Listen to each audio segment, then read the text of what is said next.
Okay, not great price action this morning, but still made a trade on the three candle model and it worked. Uh, if you're just going for base hits, it'll work out a lot of times. Just go back test it. So real quick, hour one candle, hour two sweeps it, finishes back inside the range of the hour one candle. Sorry about the pollen is terrible where I live, and I have allergies are killing me. So we waited till after the 25-minute mark of the hourly candle, the third hourly candle. Here's your sweep of a swing high inside of a fair value gap. That is a intermediate term high. You have a divergence on that sweep with MES. Here's your close below, right? We look for a close above on the sweep if we're going short. There's our close above, there's our sweep. Here's our close back below. Here's my entry is right here at 18,897.50. You can kind of see it right there. Just two MES contracts. Look at that. It went to my original target that I really wanted to hold for. And I'll tell you why in a minute. Entered there, and I took profit at this swing low. And it's just because of the way the price action has been going. So that's still, let's see, 897.50 to 56.25. I mean, that's almost 50 points. That's pretty good.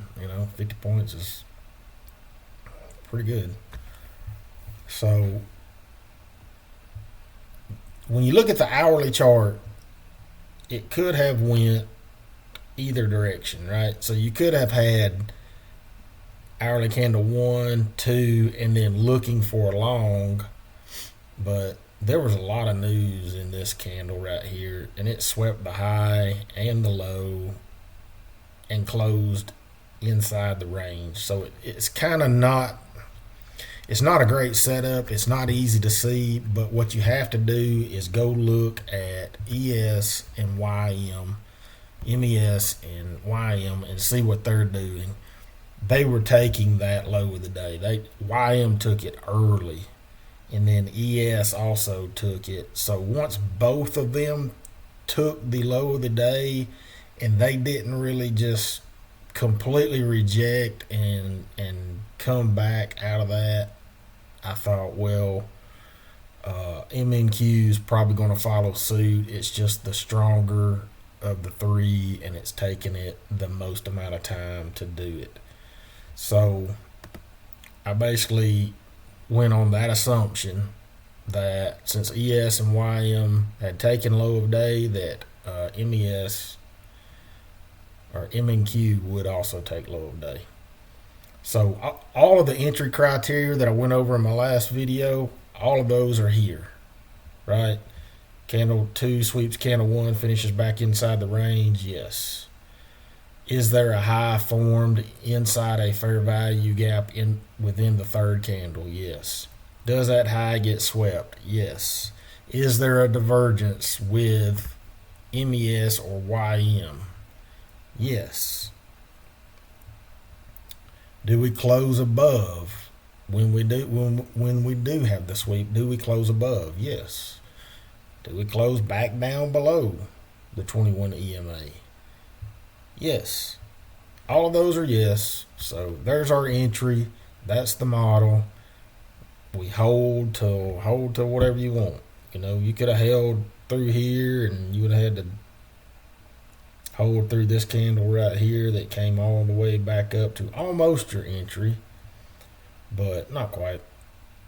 And I just didn't, because the price action's just been kind of slow today, and it's a lot of back and forth and up and down. And so I thought, well, I'm just going to take my little base hit and get out. It was $165, and I know people say that's not a lot, But if you trade 5 accounts on $165, it becomes a lot. Or 10 accounts, or 20 accounts, like a lot of these guys are doing. If you can afford to buy 20 accounts, I can't right now. So I'm just trading the eval, just working my way through it, trying to stay disciplined on this 3 candle model and not chase price when it does this kind of stuff, and just stick to the model. It seems to work out best for me. And you can see it did eventually go take low. This is low of day right here, so it did eventually go get it. And I could have tried holding for a little more, but it seems like when I try to hold for a little more, I get a little less, or I get nothing at all. So that's the trade today. Go back, test this model. It's not financial advice, just me trying to hold myself accountable. So I hope you traded well today. I hope you were careful, and I hope you made lots of money. Thanks for watching.